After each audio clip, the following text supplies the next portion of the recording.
Hello friends, welcome to Gyansheel education. तो दोस्तों, एक और इम्पोर्टेंट वीडियो स्ट्रेटेजी का, इंग्लिश में क्या स्ट्रेटेजी होना चाहिए आने वाले समय के लिए। आपका जो समय बचा हुआ है लगभग सीजीएल की अगर बात करें तो 5 महीने आपके पास में, सीएचएसएल के लिए कुछ समय बचा हुआ है और स्टेनोग्राफर 2020 एग्जाम भी आ रहा है और इंग्लिश एक बहुत ही इंपॉर्टेंट टॉपिक है जिसको आप इग्नोर नहीं कर सकते। तो ऐसी हमारी क्या स्ट्रेटेजी होना चाहिए कि हम सेल्फ स्टडी की टेक्निक्स को यूज करके, मतलब कि सेल्फ स्टडी के बेसिस पे ही इंग्लिश में फुल मार्क्स स्कोर करने की सिचुएशन में आ जाए। और जो तरीका मैं आपको फ्रेंड्स बताने वाला हूँ वो प्योरली सेल्फ स्टडी के ऊपर बेस्ड है।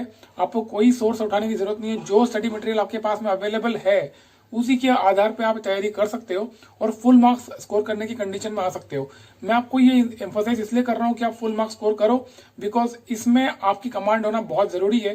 क्योंकि अगर सीजीएल की बात करें तो ये टीयर 2 में भी आता है और टीयर 2 में ये अच्छा खासा 200 नंबर का आता है। और अगर आप ऐसे राइटिंग और लेटर राइटिंग करते हैं इंग्लिश में तो वहां पर ही आपको ये बहुत ज्यादा हेल्प करेगा। और फ्रेंड्स, वैसे भी अगर बात करें ना, आप सेंट्रल गवर्नमेंट की नौकरी करना चाहते हो, सेंट्रल गवर्नमेंट जॉब्स में ना इंग्लिश का इंपॉर्टेंस रहता है कहीं ना कहीं।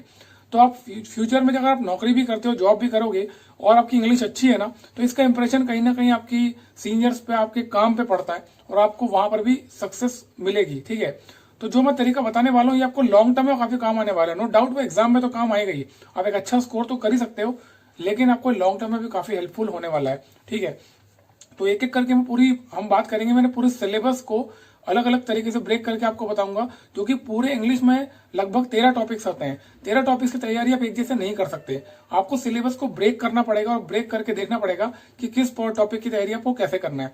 तो पूरे सिलेबस को ना आप 3 हिस्सों में डिवाइड कर सकते हो और वेटेज के अकॉर्डिंग डिवाइड कर सकते हो। वेटेज मतलब एक हिस्सा जो है पहला वाला, उसमें 40% क्वेश्चन आते हैं, सेकंड वाले में 20% और थर्ड वाले में 40%। ठीक है, तो 40-20-40 का ये वेटेज है। एक एक करके बात कर लेते हैं। पहला जो पोर्शन है उसमें, उसको रीडिंग कॉम्प्रिहेंशन वाला पैसेज पोर्शन कहते हैं।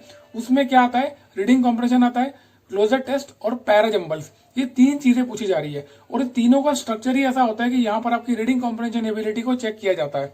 ठीक है, नो डाउट कि क्लोजेट वाले पोर्शन में थोड़ा बहुत ग्रामर भी आती है, बट ओवरऑल आप रीडिंग कॉम्प्रिहेंशन आपको अच्छा है तो इस पोर्शन में आप अच्छा एक्सेल कर सकते हो। तो अगर मैं टीयर 1 की बात करूं तो आपका 25 में से केवल 10 नंबर का तो यही पोर्शन आता है और यहाँ पर आप फुल मार्क्स स्कोर कर सकते हो अगर उसकी तैयारी कर ली अच्छे से तो। और मैं आपको बताऊंगा कि तैयारी कैसे करना है। ठीक है, अभी अपन ब्रेकअप की बात कर रहे हैं। सेकंड जो पोर्शन है आपका वो वोकैबुलरी वाला है। वोकैबुलरी में क्या आता है आपका, synonyms, antonyms, idioms and phrases, one word substitutions और मिसस्पेल्ड वर्ड। मतलब कि जो वर्ड्स आप गलत लिख देते हो तो एग्जाम में आएगा कि गलत स्पेलिंग आ गई, उसको सही स्पेलिंग आपको लिखना है। ठीक है, तो ये वाला जो पोर्शन है ये 10-20% आता है, यानी कि लगभग आपका 5 क्वेश्चन यानी कि 10 नंबर के क्वेश्चन आपके टीयर 1 में आने वाले हैं और टीयर 2 में भी इसका अच्छा खासा वेटेज है। तो इसकी मैं बहुत अच्छी स्ट्रेटेजी आपको बताने वाला हूँ। वोकैबुलरी को लेकर के मेरे पास में कई सारे डाउट्स आए, कई सारी चीजें आई थी, क्वेश्चन आए थे कि सर वोकैबुलरी कैसे इंप्रूव करें, क्योंकि बहुत बड़ा फैक्टर होता है और वर्ड्स याद होते नहीं जनरली बच्चों को। ठीक है, तो मैं बहुत अच्छी तरीके आपको बताने वाला हूँ वोकैबुलरी के लिए। ये सेकंड पोर्शन आपका हुआ और थर्ड पोर्शन हुआ। अब थर्ड पोर्शन आपका ग्रामर वाला। यहाँ पर आपकी ग्रामर की नॉलेज चेक की जाती है, ये भी 40% वेटेज रखता है। इसके अंदर क्या क्या आता है, spotting the errors, sentence improvement, fill in the blanks, active passive और डायरेक्ट इनडायरेक्ट। ये 5 चीजें पूछी जाती है ग्रामर में, जो कि आपकी ग्रामर की नॉलेज को, यानी कि ग्रामर में आपको कितनी कमांड है उसको चेक करने के लिए की जाती है। तो ये 40% भी ऐसा होता है जो कि पक्के पकाए नंबर होते हैं। अगर आपने स्मार्टली तैयारी कर ली और एक स्टेप बाय स्टेप आपने पढ़ाई करी तो आप ये नंबर आपके कहीं नहीं जाते हैं। ठीक है, तो मैं आपको बताने वाला हूँ एक एक करके हर एक पोर्शन के ऊपर काम कैसे करना है। सबसे पहले हम स्टार्ट करेंगे वोकैबुलरी के ऊपर। वोकैबुलरी आपको कैसे इंप्रूव करनी है, क्योंकि प्रॉब्लम क्या है ना, हजारों की संख्या में शब्द होते हैं और एग्जाम में कुछ भी उठा के पूछ लिया जाता है। तो हम कैसे इनको याद करें, कैसे इनको मेमोराइज करें, क्योंकि आपको कोई सेंटेंस नहीं पूछा जा रहा, आपको डायरेक्ट वर्ड पूछा जा रहा है, तो आपको उसका मतलब पता होना ही चाहिए। ठीक है, तो देखो सबसे पहले तो आपको क्या नहीं करना है वो सुन लो। जैसे कि आपको कई टीचर्स आपको बताते हैं कि कॉपी मेंटेन करना चाहिए, कॉपी के अंदर वो सारे वर्ड लिखना चाहिए जिसके मीनिंग आप लिख सको। बट फ्रेंड्स, ये आपको नहीं करना है। एक कॉपी कभी नहीं बनाना वोकैबुलरी के लिए, या सबसे बड़ा ब्लेंडर आप करते हो। ठीक है, कॉपी इंग्लिश में कहाँ बनाना मैं आपको बताऊंगा। वोकैबुलरी कभी भी लिख के याद नहीं की जाती है।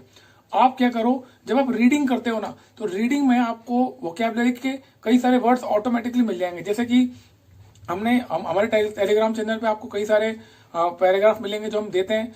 पूरे बहुत सारे न्यूज़पेपर्स आते हैं, फाइनेंशियल एक्सप्रेस है, इंडियन एक्सप्रेस है, द हिंदू, ये सारे पेपर्स आपको मिलेंगे जिसके अंदर अच्छी लैंग्वेज होती है और अच्छे वर्ड्स आपको मिल जाएंगे। तो सबसे पहली चीज तो है ना, जब आप रीडिंग करते हो तो रीडिंग करते वक्त कहीं ना कहीं आप अटकोगे पढ़ते पढ़ते, और अटकोगे आप इसीलिए कि आपको कोई किसी शब्द का आपको मतलब नहीं पता है, इसके कारण से आप वहां पे अटक जाते हो। ठीक है, तो आप क्या करो, जब आप वोकैबुलरी इंप्रूव करने के लिए यहाँ पे क्या कर सकते हैं, रीडिंग की हेल्प हम कैसे ले सकते हैं। जब आप रीडिंग करते हो तो जब भी आप रीड करोगे तो कहीं ना कहीं आपको ये समझ में आ रहा होता है कि ये पैसेज क्या बोल रहा है। ऑलराइट, तो वो पैसेज जब आप पूरा पढ़ लोगे ना तो आप ऑटोमेटिकली उसमें देख लोगे कि ये सारे शब्द जिनके मतलब आपको नहीं पता, लेकिन कहीं ना कहीं एक अनुमान आप लगा सकते हो कि इन शब्दों का क्या मतलब हो सकता है। ठीक है, तो आपको करना कुछ नहीं है, कोई एक पैराग्राफ पढ़ते हो तो आप ये नोट करो कि कौन से वर्ड उसमें ऐसे आ रहे हैं जिनका मतलब आपको नहीं पता, और आप ये अनुमान लगा लो। मतलब चाहो तो उस वर्ड को लिखो एज इट इज, है ना। आपको कॉपी में, कॉपी मतलब रफ पेपर में लिख सकते हो उस पर्टिकुलर टाइम के लिए।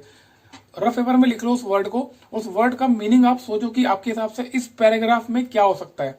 ऑलराइट, उसके बाद में आप उसको चेक करो गूगल ट्रांसलेट पे, तो कि कोई भी डिक्शनरी है ना इतनी फुल प्रूफ नहीं जितना मैंने ऑब्जर्व किया गूगल ट्रांसलेट है। गूगल ट्रांसलेट आपको एग्जैक्टली हिंदी में मीनिंग बताता है, और सबसे बड़ी बात ये कि कई सारे वो सिनोनिम्स एंटोनिम्स भी आपको उस वर्ड के बता देगा। तो ये एडवांटेज आपको मिलेगा। और ऐसे जितने वर्ड्स आपके पकड़ में आ रहे हैं, सबसे पहले तो उन वर्ड्स के आप खुद मतलब सोचने की कोशिश करो, उसके बाद में गूगल ट्रांसलेट से वो सारे वर्ड आप निकालो। ठीक है, इसका फायदा आपको क्या मिलेगा, देखो आप एक एक्सरसाइज कर रहे हो।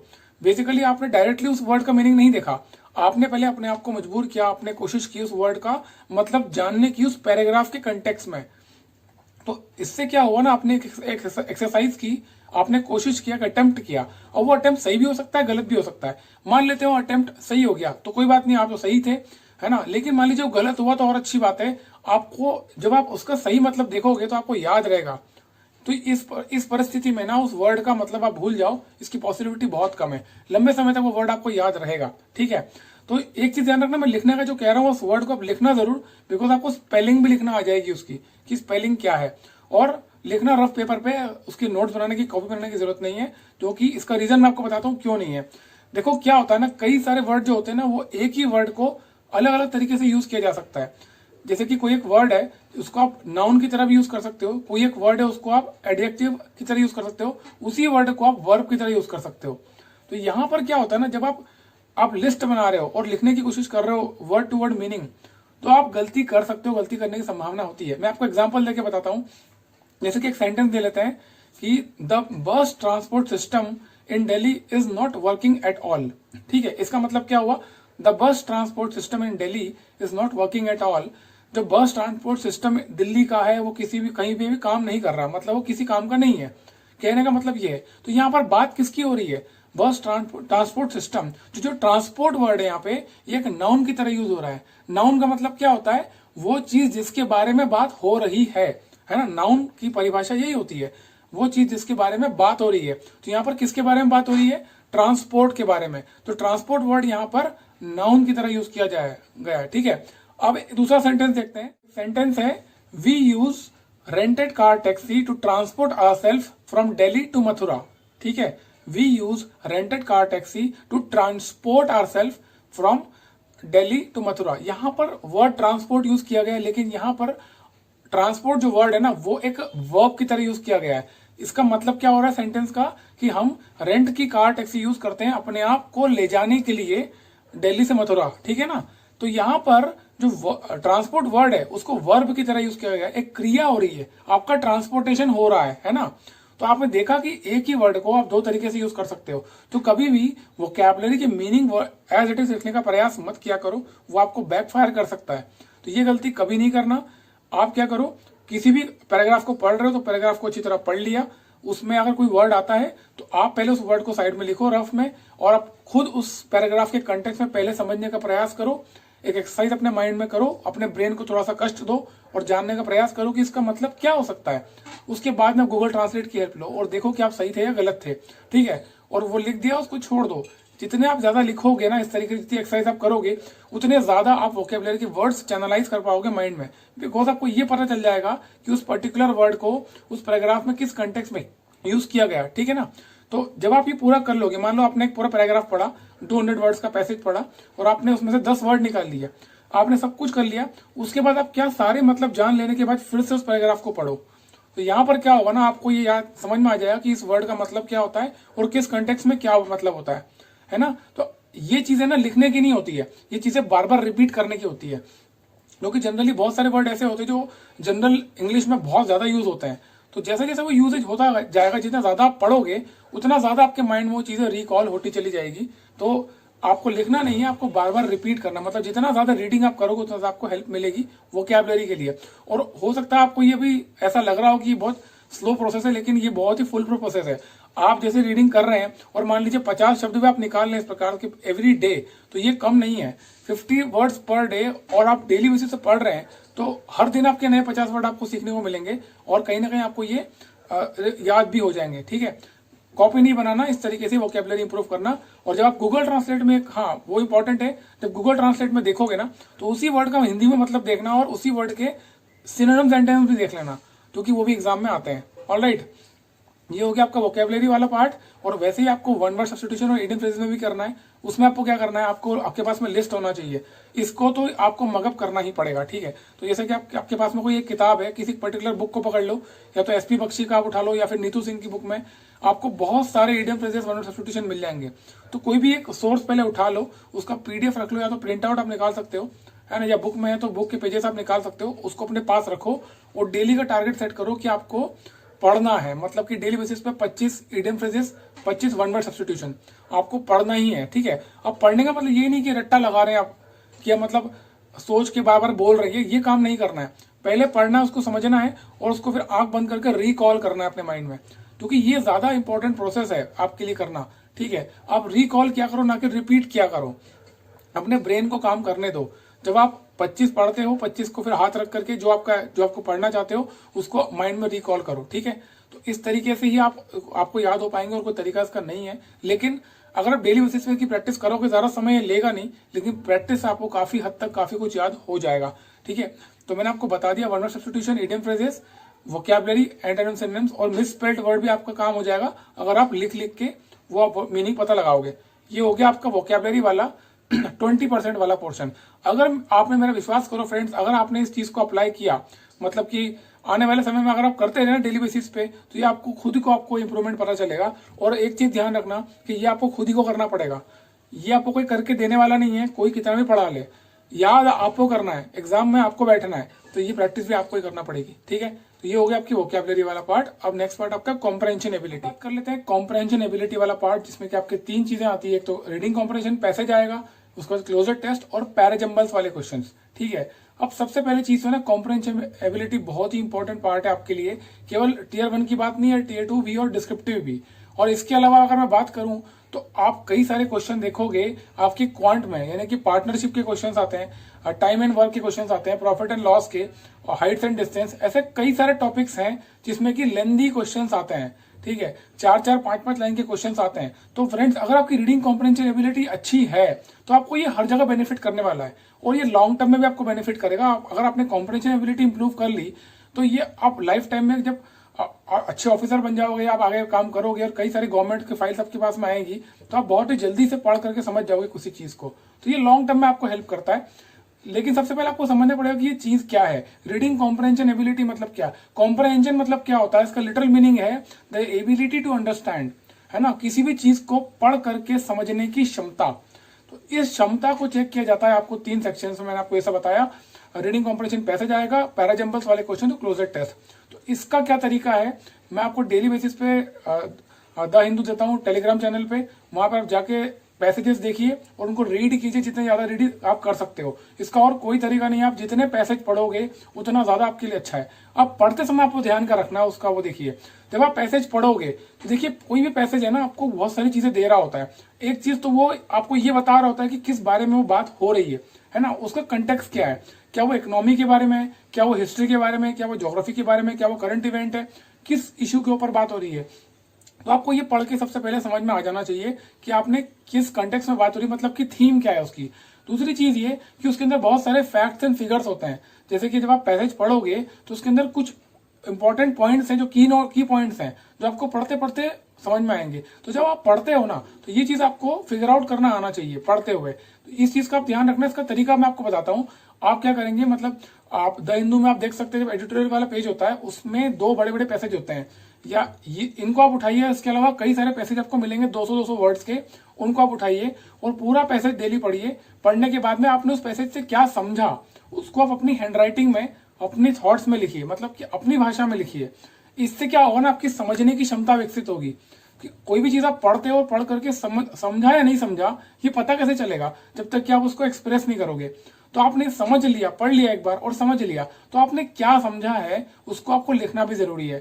ठीक, तो आप क्या करो, हो सके अगर तो 10 से 12 पैसेज डेली कम से कम उठाओ, है ना। और उसमें से आप पूरा पैसेज पढ़ करके, अगर आपको लगता है कि लेंथी पैसेज आपको नहीं पढ़ना शुरू शुरू में 200 वर्ड्स के, तो छोटे छोटे उठा सकते हो 50 वर्ड्स का।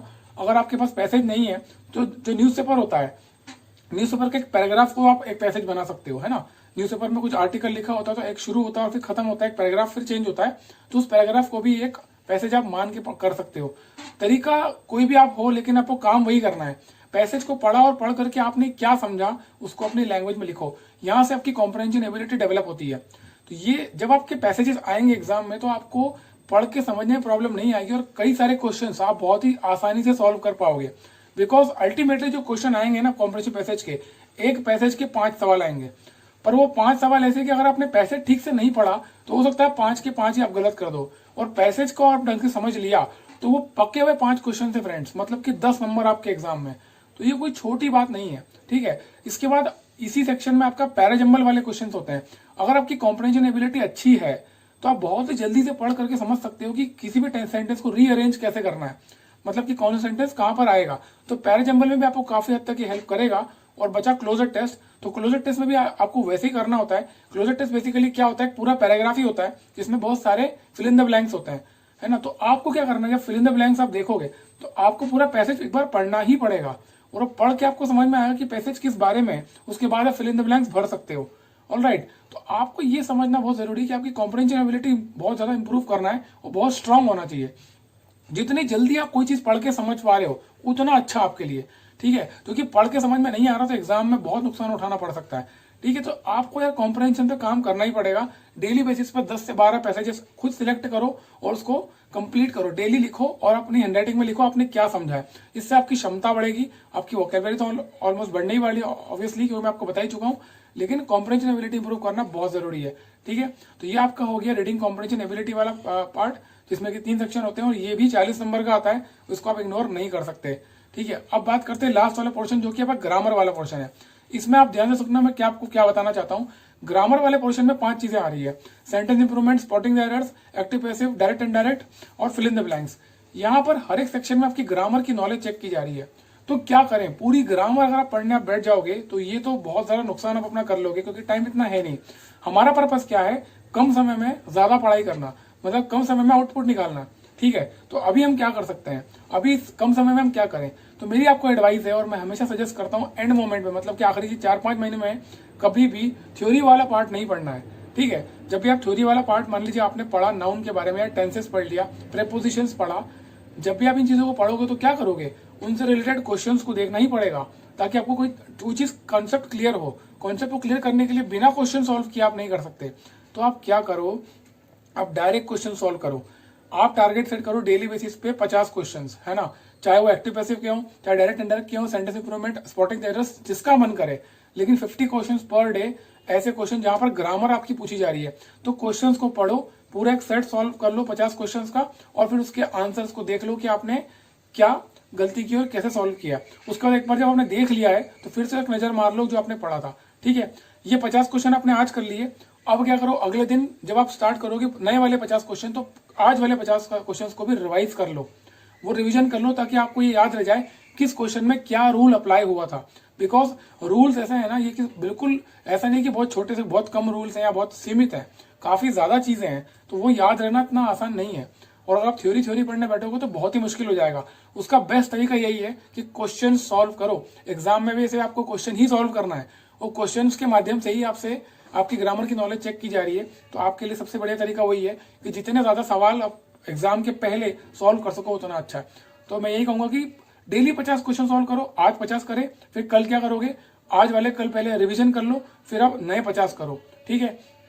फिर परसों क्या करोगे, उसका रिवीजन करो, फिर नए 50 करो। तो 100 क्वेश्चंस का रिवीजन कर लिया फटाफट, ताकि आपको याद रहे कि आपने क्या रूल पढ़ा था, आपने क्या मिस्टेक की थी। और आपको कहीं ना कहीं ध्यान रखना, अगर आप करोगे ना ऐसा 7-8 दिन में आपको मालूम पड़ जाएगा कि आपको वैसे ही सारे रूल्स याद हो रहे हैं, क्वेश्चन सॉल्व करते करते काफी कुछ आप सीख गए, ठीक है। और ये बेस्ट तरीका है इंग्लिश ग्रामर को इंप्रूव करने का कम समय में, क्योंकि कॉम्पिटेटिव एग्जाम में ना आपसे कोई डायरेक्टली पूछ नहीं रहा कि रूल बताइए, आपको एग्जाम में क्वेश्चन दिया जा रहा है, उसके 4 ऑप्शन है। तो जैसे एग्जाम में क्वेश्चन आ रहे हैं ठीक वैसे ही तैयारी की जाए तो समझदारी होगी, है ना। तो ग्रामर को तैयार करने का ये बेस्ट तरीका है और यही कीजिए, डेली 50 क्वेश्चन सॉल्व कीजिए। और एक चीज मैं आपको कहूंगा फ्रेंड्स, सिंसियरिटी रखना, जितना मैं आपको बता रहा हूं ना, ये आपको वैसे भी करना है। आप किसी भी मास्टर का सपोर्ट ले लो, चाहे कुछ भी कर लेना, लेकिन प्रैक्टिस तो आपको करना ही पड़ेगी। और जितने भी तरीके आपको बताए हैं ना, ये आपको करना ही करना है कंपलसरी, तो ही आपको बेनिफिट मिलने वाला है, तो ही आप कुछ चेंज लेकर आओगे। जो भी आपका मार्क्स आ रहे हैं उसमें इंप्रूवमेंट आप तभी दिखा पाओगे एग्जाम के दिन, ठीक है। और समय अच्छा खासा है, समय कम नहीं है, तो डेली बेसिस पे आप करिए। आप 10 से 12 या 15 दिन में आपको खुद को इंप्रूवमेंट दिख जाएगा, कितना इंप्रूवमेंट आपके अंदर आया इंग्लिश के अंदर। और मेरी इच्छा यही है कि आप कम से कम इसमें तो आप फुल मार्क्स स्कोर करो इंग्लिश में, बिकॉज आपको आगे चल के भी इंग्लिश देना ही है। तो इंग्लिश में आप कोताही ना बरते हो, अच्छे तैयारी करो इंग्लिश की। ऑलराइट, तो ये पूरी इंग्लिश की स्ट्रैटेजी थी, इसको उम्मीद करता हूँ आप इसको अप्लाई करोगे और पूरी मेहनत से जान लगा करके आप ये इंश्योर करोगे कि आपके 50 में से 50 नंबर टीयर 1 में आ रहे हैं। ऑलराइट, तो इस वीडियो में यहाँ तक इतना ही था। Thank you so much.